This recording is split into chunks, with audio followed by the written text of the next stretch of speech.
But the difficulty is getting people to believe something that they don't want to believe. And in each of these cases, this is where the money is.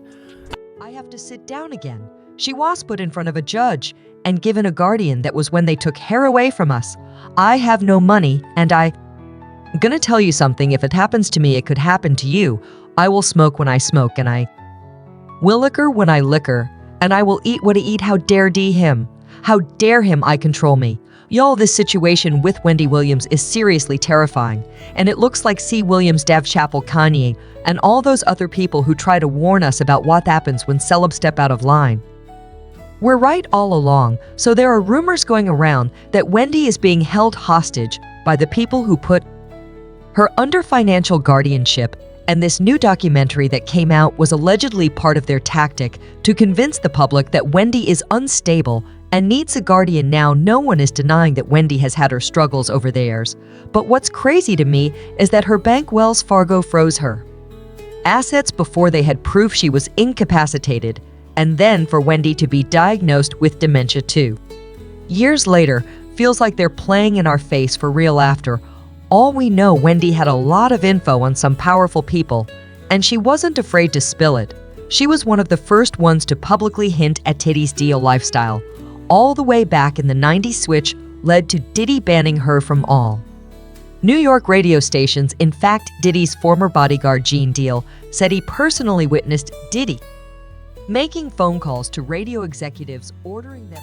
When she put out those pictures of the dude pulling his pants down and it looked like some gay act that was going on, he got on the phone. He said, let me tell you this. When I get back to New York City, if she's on the radio station, he's talking to a radio executive. He said the same thing to he said, nobody that I deal with, nobody that I know is gonna do anything with y'all, no business at all. It ain't gonna be no artist, no nothing gonna come. He's telling people that at a radio station. When we got back to New York City, Wendy Williams was in Philly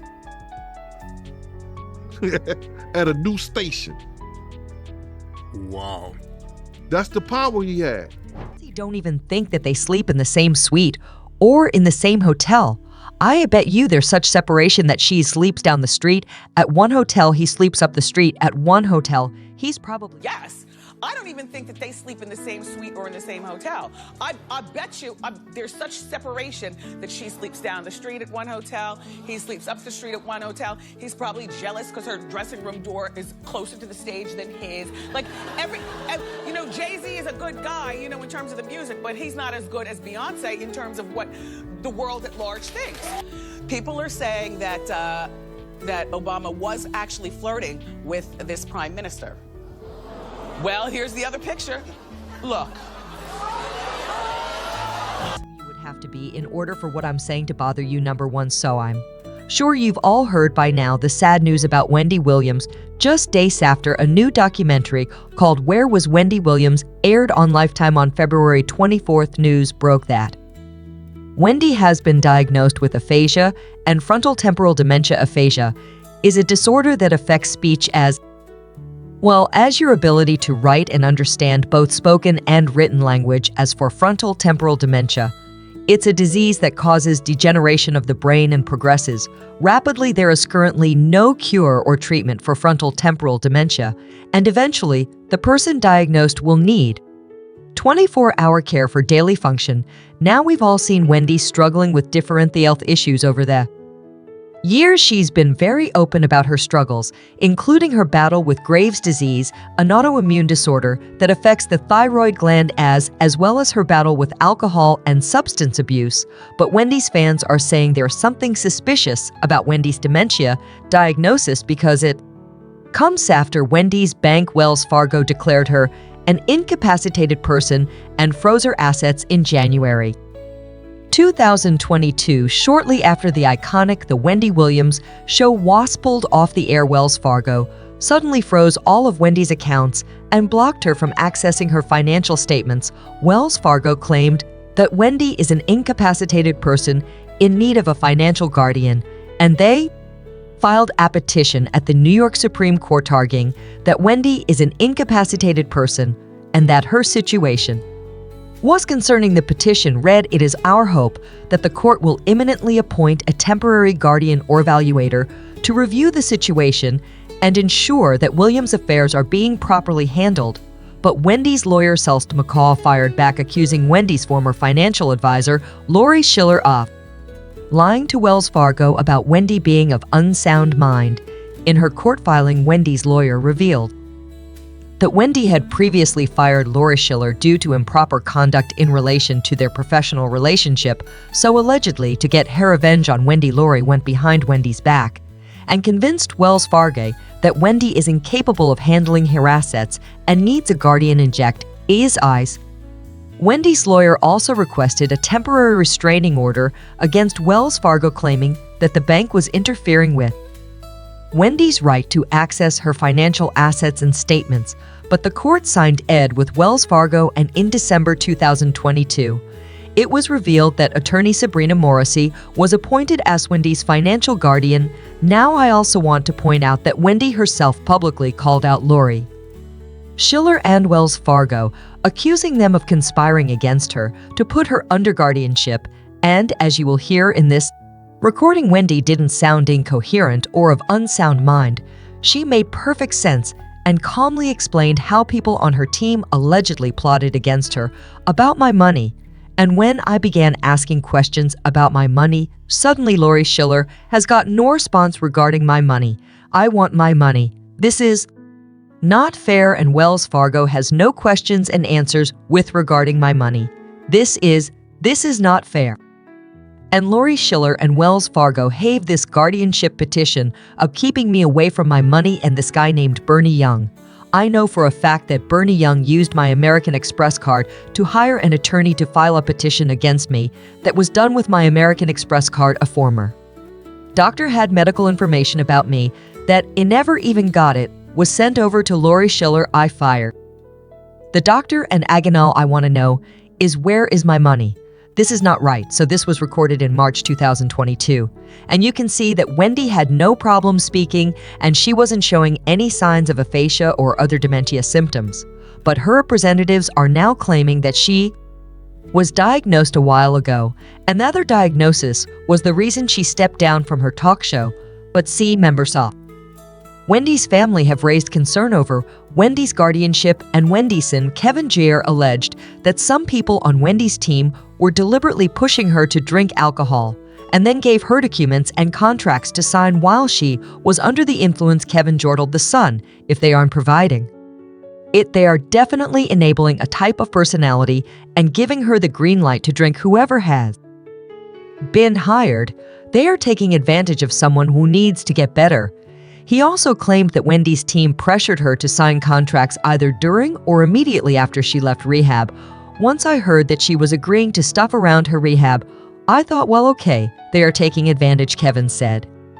Now, another interesting fact is that after this Lifetime documentary came out, Wendy's financial guardian, Sabrina Morrissey, filed a lawsuit against Lifetime and tried to prevent the documentary from airing. According to documents obtained by Hollywood Reporter, Morris's complaint was immediately vacated. This led some fans to speculate that Wendy's guardian filed that motion against Lifetime as a distraction to take the attention away from her and make it look like she actually has Wendy's best interests at heart.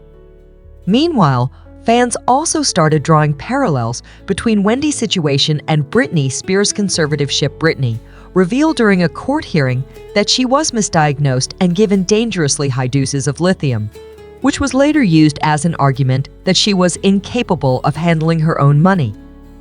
What's also strange is that Britney revealed that their lawyer, who supposedly wanted to help her and them, conservatorship and I would honestly like to sue my family, to be totally honest with you. I also would like to be able to share my story with the world and what they did to me, instead of it being a hush-hush secret to benefit all of them.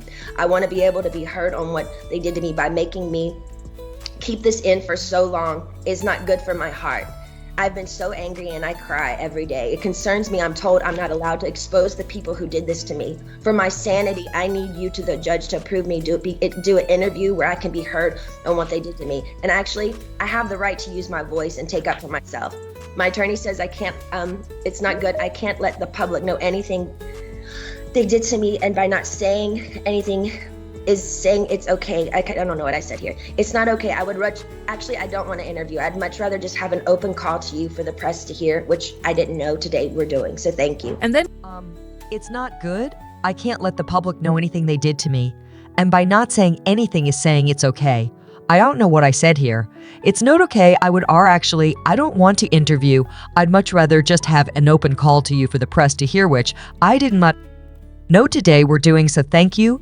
And then Kanye West joined the chat claiming that he too was prescribed a high dose of lithium.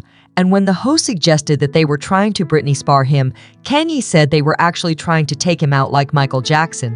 What I'm saying is, look, they tried to medicate me. I was exhausted. They wrongly diagnosed me. And when I asked them how much lithium did you want to put me on exactly, it took them 4 days to answer because they were embarrassed about the amount, right? And I refused to take this, right? You understand that if I had taken the medication, I would not be here, and it would have been worse. He was deeply troubled. We miss him. We love his music, though. Well, they would have Britney speared you. I mean, look, they would have Michael Jackson or worse. Yeah. So look at what they did. Look at what they did to Britney when she went in. She was tired. She was exhausted. She was in a bad way, but 10 years of that medication wrecked her brain. You can see it now. You can see there's not much of her left. And even years before Britney and Kanye spoke about this, Dave Chappelle revealed that they had to run to Africa after turning down a $50 million deal from Comedy Central because they were trying to convince him to take antipsychotic medication. And I knew I was going to leave, so I got ahead of schedule and I bounced, and I didn't tell anybody where I was going. The whole time they trying to convince me I'm insane, they were trying to get me take psychotic medication. I said I'm not taking this medicine, man, 'cause I know these people but trying to control you or maybe discredit you. I was afraid, but you were stressed out. That's why they're not.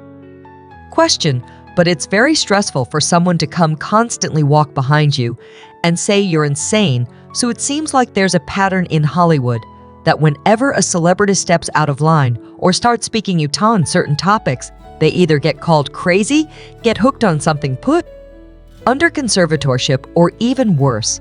Katt Williams also spoke about this recently, claiming he tried to warn folks, all people like R. Kelly, Harvey Weinstein, and Diddy years before the whole thing was exposed, but he was threatened and told to keep his mouth shut.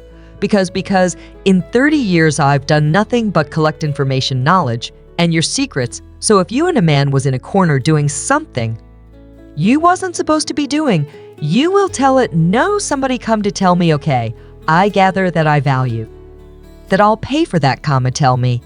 I know so many things he shouldn't know, and they all know it. And isn't this exactly what Wendy Williams was doing for years, collecting information on powerful people? Well, we can't really put anything past these Hollywood deviants, as Katt called them, and Wendy's fans are now speculating that there's more to her situation than meets the eye. One fan said, I think they're determined to take Wendy out, Andre doing so slowly to claim personal sickness as the reason after she admitted to being in rehab while handling the show.